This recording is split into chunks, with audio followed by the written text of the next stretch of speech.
naitwa Rafael Robert, ni mkazi wa kata Sakina, mtaa wa Shams, mtaa wa Navarana.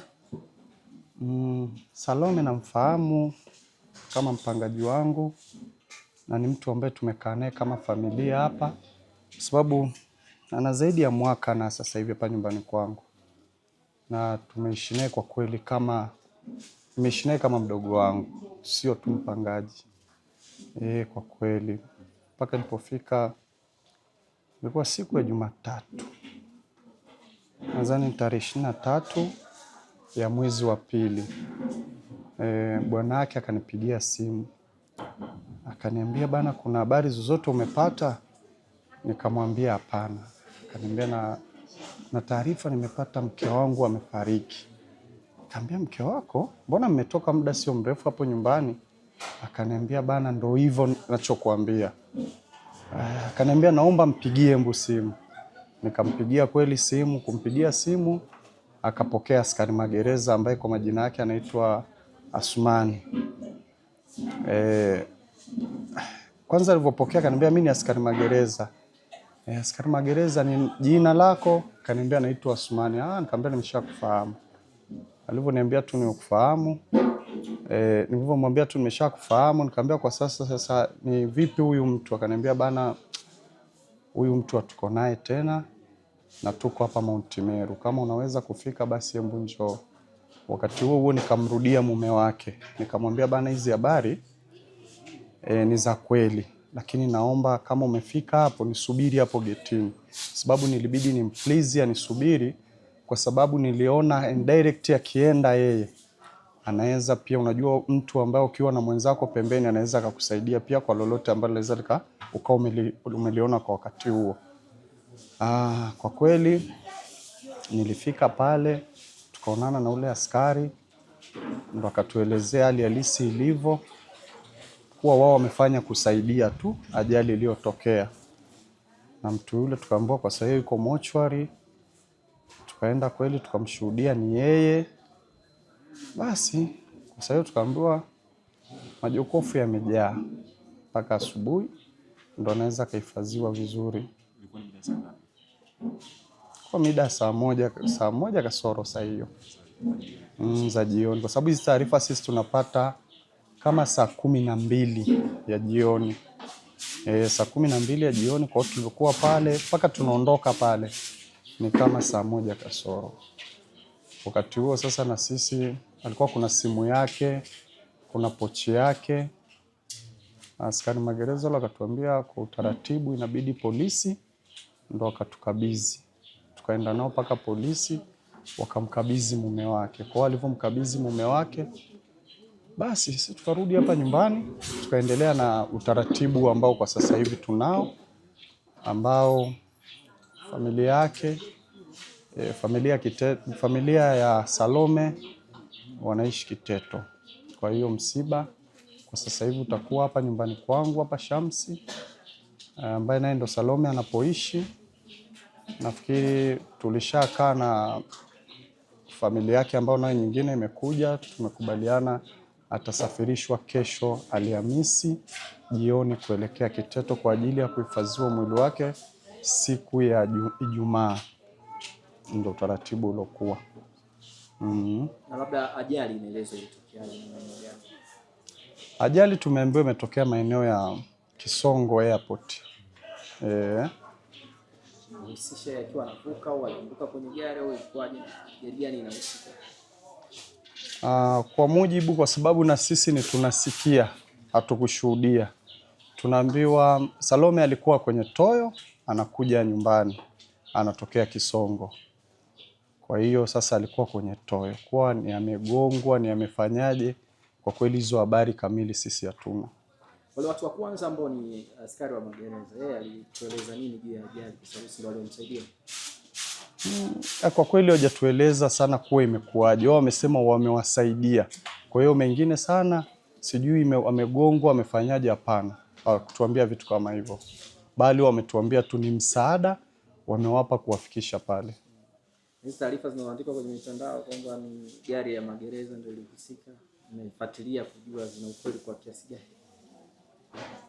Hapana, binafsi nisiwe muongo, mimi bado sijajua zaidi kuhusu masuala kama haya. Kwa kweli bila kusema uongo, Salome alikuwa anaishi na watu kiupendo sana.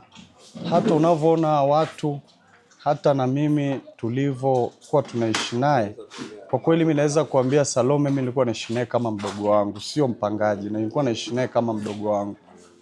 Kwa kweli. Kwa hiyo tulikuwa tunaishi naye vizuri sana kwa kweli. Kwa majina naitwa Epnes Shayo. Ni rafiki yangu wa karibu. Salome Antipas. Ajali yake ilitokea siku ya Jumatatu tarehe 23. Na mimi nilipata taarifa mida ya saa 1 tarehe 23 baada ya mumeo kunifuata kazini na kuniambia, shemeji, naomba tuzungumze, kuna jambo limetokea juu ya mke wangu. Na ndipo nilipoita viongozi wangu na tukazungumza, akatueleza juu ya hilo jambo. Ndio. Ambapo alitueleza kuwa mke wake amepata ajali akiwa anatokea Kisongo na kwa bahati mbaya amefariki. Na ajali yake inahusishwa na nini? Kwa kwenye nini au? Ajali yake na yeye marehemu alikuwa kwenye toyo na inavyosemekana waligongwa na gari. Kwa nyuma, kwa mbele, kwa pembeni? Nasikia ni kwa nyuma, aligongwa na gari kwa nyuma. Ndio. Na haijafahamika bado. Haijafahamika bado ni gari gani. Magereza na utani? Magereza wao wanasema kuwa waliomsaidia. Ndio. Walimsaidia kufanya kumfikisha pale hospitali. Baada ya ajali kutokea walimsaidia. Hali ya mwenzake alikuwa anaendesha pikipiki? Hali ya mwenzake alikuwa anaendesha pikipiki, amevunjika mguu na bado anapatiwa matibabu katika hospitali ya Mount Meru. Anaeleza sasa ulivyomuuliza gari gani anasema? Kwa hali ilivyokuwa jana alikuwa sio rahisi kuelezea vizuri. Maana hali yake bado kidogo ni mbaya. Unatamani kitu gani kifanyike ili marehemu atendewe haki? Mambo ya Mungu tu. Naitwa Januari. Taarifa tulipata yani kabla hiyo tulipata taarifa. Yani si yenye hata tujaamini yani. Maana siku kabla kutokea matatizo. Kwa tuko naye hapa tunacheka naye mtaani hapa. Fresh tu yani tulikuwa tunaishi naye tu vizuri. Sasa baadaye jioni tunaletea hiyo taarifa yenye hata wenyewe hatujaamini. Kwa sababu yeye amepata ajali ya gongana na gari ya magereza. Ilikuwaje? Yaani inavyosemekana. Na eneo gani na ilikuwaje? Kisongo. Alikuwa kapanda gari, alikuwa kapanda nini? Alikuwa kapanda pikipiki, alikuwa amepakiwa pikipiki. Gari ya magereza ilitokea wapi? Kwa hapo sijafahamu vizuri. Lakini taarifa niliyopata ni ilipokuwa tu hivyo. Wanasema magereza ndio walikusaidia. Wanasema nini? Au sijapata taarifa ndani, lakini ndio hivyo basi. Yaani nauma sana. Sister yetu nilikuwa naishi naye hapa.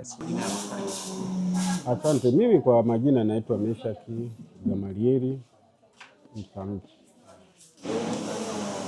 Na mimi huyu ni mtoto wa shemeji yangu. Mimi nilipigiwa simu na mwenye nyumba hii kwenye saa 2:30 kuelekea saa 3 usiku, na mimi nilikuwa simjui mwenye nyumba wala nini. Maana alivyonipigia na kunifahamisha vizuri na mtu mwenyewe kunielewesha vizuri, ndio nikawa nimekubaliana na kilichotokea. Aliniambia hivi, una mtoto anaitwa Salome? Nikamwambia ndio. Kwa hiyo huyu Salome alikuwa anatokea kwenye shughuli zake Kisongo, anarudi nyumbani kwake, yani huku mjini. Sasa kufika pale uwanja wa ndege, akawa yeye amepakiwa kwenye pikipiki au kwa jina maarufu anaita bodaboda. Kwa hiyo baada hivyo wakakutana na msafara wa magari ya askari. lakini wanasema ni askari magereza. Kwa hiyo haijulikani, siwezi nikasema hivi kuwa maana mimi naambiwa tu kuwa ile gari iliacha, yani kama vile ilifeli, ikawafuata kule waliko, ikawagonga, ikaenda ikagonga na mti, kwa maelezo ninavyoambiwa. Lakini tukio mimi au nione jinsi lilivyokuwa sijaona, lakini kwa maelezo nilioelewa amegongwa na gari ya magereza. Unaona hiyo. Na baada ya kumgonga alichukua toba.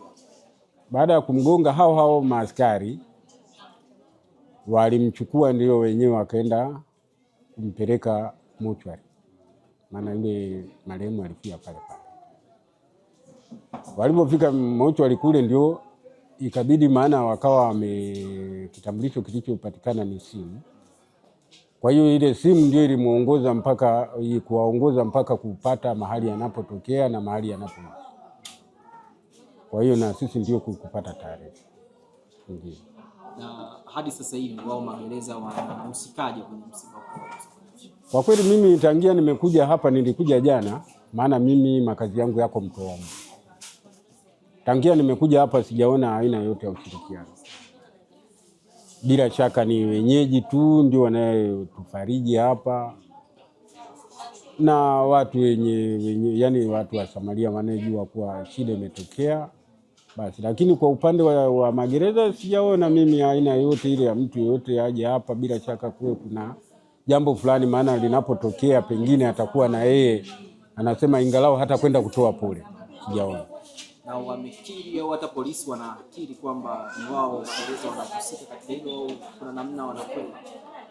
Kuna kanamna fulani, maana hata nilipoenda ikabidi, maana tumeenda asubuhi kwa jambo fulani. Sasa nikakuta kwa kweli pale kuna mzunguko mkali, yani ina maana kuwa kuna namna fulani ya ushirikiano wao wenyewe wanaojua. Kwa hiyo kiasi ya kusema hivi kuwa wanakwepa, maana wenyewe wanasema kuwa yule driver toyo ndio aliingilia msafara, yani alikuwa anataka wanasema nini, yani ku overtake, yani au watu wanasema kuna kisheri kuchomekea ya. Sasa ile kuchomekea akakutana na buti. Polisi kama polisi wao wanasema. Kwa kweli polisi mimi sijasikia usemi wao, wala yani aina yote ile bila shaka ya kuelezea au jambo lolote lile mimi sijasikia. Wala ana habari, yani ni kitu kama hakipo. Sasa na haki ambazo mnadai kama familia au tumekubali muziki aishe? Kwa hapa unajua tulikuwa ndio tunataka tukae. Maana unajua mkisha vamiwa na jambo hamtakuwa na maamuzi ya kuamua kwa haraka.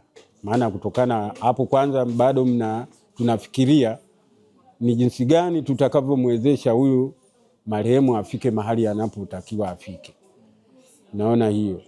Pengine hayo unayoniuliza yatakuja baada ya kufika kule au baada ya kumaliza zile shughuli, ndio tutajaribu kuangalia ni kama kuna haki, kama kuna aina fulani. Bila shaka hapo sasa, maana sasa hata kama sisi wenyewe vichwa vimefanya nini, vimetulia. Na alieleza kwamba huyo bodaboda alichomekea ni nani?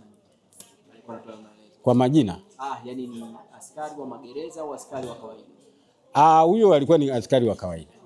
Ndio anasema hivi kwa yani huyu, maana alikuwa analalamika kuhusu vitendo vya bodaboda, jinsi mienendo yao inavyoenda. Kwa hiyo alikuwa anaelezea yani matukio, kusema hapa Arusha amezidi, hata huyu kama itakuwa hivi ni haki yake, maana yeye anauona msafara na vingola yani ina maana kwa ile ambulansi inamuonyesha kuwa kuna kitu fulani, yeye alafu anataka yeye akachomekea.